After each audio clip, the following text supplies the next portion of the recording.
What's up, guys? It's your boy Michael here, and wow, what a game, what a series, what a season. First off, congratulations to the Cleveland Cavaliers, man. I mean, I was hoping they'd win it from the start. They came out, LeBron didn't play as good as he did in games, 5 and 6. But I feel like Game 6 was almost as flawless of a performance as he could have had. Game 5 was just below that. But wow, what a shot by Kyrie. What a block by LeBron at the end. It almost felt like there was a point in time there where it was 89-89 for what felt like 3 years. But I guess the crazy part about this whole thing is that this is the end of the NBA season.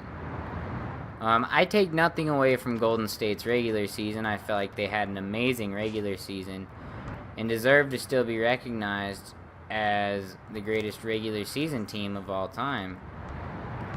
But in the postseason, they did struggle, and it just is what it is. But I think this was just an amazing game. I was so happy for LeBron and for the city of Cleveland. But I think it's time to talk about everything else. I think it's time to talk about things like free agency, a couple of things like that. But I don't want to get too carried away on that. I want to talk about these two teams and what I think is the future for them. But also going to talk about free agency when talking about these things. So for the Warriors, I think the absence of Bogut really showed.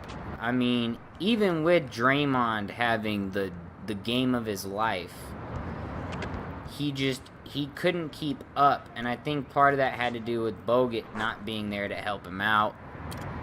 Of course, Bogut not being there is a big issue for them. They need Bogut, so that's a huge loss for them. And they're gonna, this loss stings for them.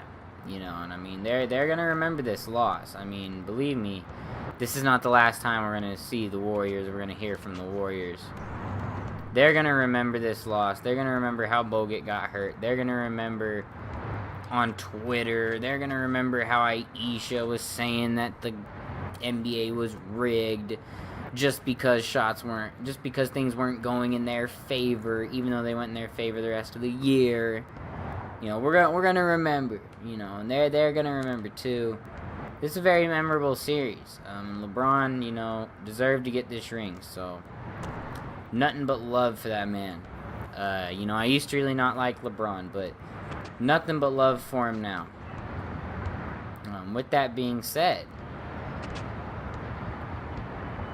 we have free agency coming up where LeBron's a free agent. A lot of people think he's going to leave. A lot of people think he's going to go to, Miami again. Some people think he's going to build a super team. I don't think he's going to build that super team. I think he likes Kyrie. I think he likes having Kyrie there. I mean, I don't know if Love is there at the end of all this. I mean, Love is a good player. Unless they can find a way to make him his old self and have him in the paint rebounding and posting up more, and not as much of this takes a lot of threes and stays by the perimeter. Unless they can take him back to the Minnesota ways, I think he's gone. Even though they won, he wasn't much of a factor in this series. I mean, he was good throughout the playoffs, but as far as in the biggest series of the playoffs, he wasn't really a factor. And I just think that affects the decision making of any NBA team. The finals definitely, changes the decision making. J.R. Smith, there were rumors that he was thinking about his contract options for next season. He was thinking about opting out, and that scared me at first because I thought, well, if he's thinking about opting out now, that's going to hurt them for Game 7 because he's not going to be as focused. Obviously, he came out, wasn't very focused at the start, but, had a good, few minutes there where it looked like he was gonna explode, and then he, of course, never really did. But I mean, he had his moment in the NBA Finals, and it is what it is. He had his moment in Game 7. God damn, that was... Everybody was right there. Alright. Ooh. Oh, step back. Oh my god. Kyrie. Good lord. I love playing with Kyrie on this game. He is just too fun. Anyway. This was just a super fun series to watch. Super fun Game 7. It was intense. Had me on the edge of my seat. I had to stay off of Twitter. I couldn't be on Twitter during it. Like, I was retweeting a lot because during, during commercial breaks, I was definitely on Twitter looking at what people were saying. But in between, like, during the game, I was sure as hell not on Twitter. This was just amazing. But what impressed me more was how a team like Cleveland that was really lacking in the three-point category in the first half was able to keep it so close. I mean, Golden State was only up by 7. And I mean, people were saying like, oh, like, why are people talking about the Cavs still? They're down right now, blah, blah, blah. Like, it was one thing, but like, it's amazing that when the Warriors were that hot, the Cavs were able to stay in it by doing just everything else. I mean, what a game, what a series, what a first half, but really what a second half. Only two things I took, a couple other things I took from this, was that LeBron took freaking forever to get going. I mean, LeBron never really got going like that. Like, LeBron had a triple-double, that makes me happy, but, I mean, it seemed like he was more of the passer than he was the shooter. And I think Kyrie is really the reason that they won this game. I mean, LeBron is definitely MVP because LeBron showed up for the whole series. But Kyrie gets it for this game, in my opinion. Kyrie is player of the game. At least to me, he is. To you watching, he can be whatever. But to me, he was player of the game, okay? And he hit the biggest shot. Of course, I think it's all culminated by 4 plays, really, that explain how this game went. Coming out of a drought for both teams, you have the block. LeBron James chasing down Andre Iguodala. Then you have the shot by Kyrie Irving. Then you have the free throws by LeBron James. And I thought he was going to dunk on Draymond right there, no lie. You had the free throws. Then, of course, you had the defense by Kevin Love. I mean, that man played some crazy defense on Steph Curry, and it's just so impressive to me. I mean, I just don't know what to say. I mean, this series, this season is just so impressive. I enjoyed it more than last season. And going into it, I said, it's looking like Golden State's the favorite. It's really looking like no one else can compete. They were so good. I was like, Golden State's going to win these finals. They're going to beat whoever. It's going to be blocks. They're going to sweep every series. They're going to play the Cavs. They're going to beat them in 5. And it's just going to be the Golden State Warriors season. It's not going to be a fun year. And then I saw these playoffs. And the Warriors struggled. I mean, against Houston, it was like, okay, well, this is what I expected to see. But then they played Portland, and I was like, okay, but I mean, it's still a 5-game series, kind of what I expected. And then the conference finals happened, and I don't think I expected that in the conference finals. And then, of course, the NBA finals happened. I definitely didn't expect it in the NBA finals, but it happened. We're here. We lived through it. We all saw it, and it was amazing. I think it's also very important for LeBron's legacy that he was able to win a title in Cleveland. Because I think, without the title, all of a sudden, the letter means nothing.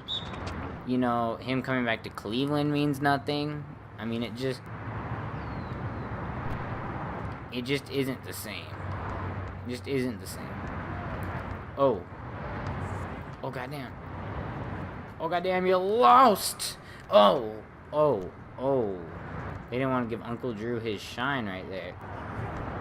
But, you know, I mean, I'm just out here playing Blacktop like usual. And I do have a series coming where I'm trying to make a team that wasn't good, that, you know, underperformed this year, be better. The last one I did was the New York Knicks last season. I think I'm going to do the Chicago Bulls this year. You know, underachieved. You know, weren't exactly what we thought they were going to be. And I think I'll probably go with that. I mean, because I can't really think of a team that underachieved besides maybe the Memphis Grizzlies, but they were just injured. So I don't feel the need to do the Memphis Grizzlies. The Washington Wizards also came to mind. There's a couple of teams. If you guys think of a better team, you know, let me know. And we'll do that. But for now, I'm thinking about the Chicago Bulls. I'm thinking that would probably be a good decision. But if you can think of a better one, please let me know what you guys would want. Now back to the finals. Or back to free agency at least. Tristan Thompson proved why he got paid the money he did. But I think the Cavs have got to make a decision if they want to get rid of Mozgov or not. Because I just feel like Mozgov is kind of useless at this point. If they're not going to play him, and he's not going to be you know, a big piece on that team, he's such a good player that it doesn't make sense for him to play 2 minutes a game and to ride the bench all year. It just doesn't make sense. I feel like they need to make up their mind on whether they're going to keep him, trade him, whatever. You know, I mean, they got to make their decision, though. I mean, you know how it goes. You know. Couple other players, Iman Shumpert. I feel like he stays in Cleveland. I'd like him to go somewhere else just to see where he'd go. I'd like to see him on like a Memphis. I think he'd be fun. But, you know, help make them a little bit younger. But I do think that he stays in Cleveland. The only player that I'm really interested to see, because I think LeBron stays in Cleveland. I'm not one of those people that's saying that LeBron is going to leave and go to freaking Miami or build a super team. I think he stays. They probably pick up another power forward. You know, maybe like I don't even know. They probably pick up someone weird. Probably not somebody as good as Kevin Love. They probably pick up someone weird like a Ilyasova type player, you know, or they draft somebody. I don't think they go out and get some crazy, you know, high-priced power forward. And god damn, Curry just got broken. But we'll just have to see how that goes. And other than that, I mean, the Cavs, I'm interested to see where J.R. Smith goes. That's the one player I'm interested to see, because J.R. Smith, speaking of which, from the corner, bang, bang. J.R. Smith is the one player that he could decide to stay, re-up, and maybe win another championship, or he could decide, you know what, I want to go to Chicago. I want to go to the Clippers. I want to go, like, he could go to a lot of places at this point. I mean, J.R. Smith is a streaky shooter, but when he's on, he's really on. He could go back to New York. He could go to a lot of places. There's a lot of places where J.R. Smith could come in handy. So you never know. We'll see when the time comes. Until then, you know, we just have to wait it out. Other players, I'm interested to see where Kevin Love goes. I honestly kind of hope he either goes back to Minnesota, you know, or he stays in Cleveland, or he goes to the Lakers. I want him to go to one of the three places. I don't want him anywhere else, you know, but we'll just have to wait and see. Anyway, congratulations to the 2016 Cleveland Cavaliers and your Finals MVP hitting the shot to win that match. LeBron James, congratulations to him. Congratulations to the city of Cleveland. Anyway, guys, this is it for this video. Don't forget to like, comment, subscribe if you enjoyed.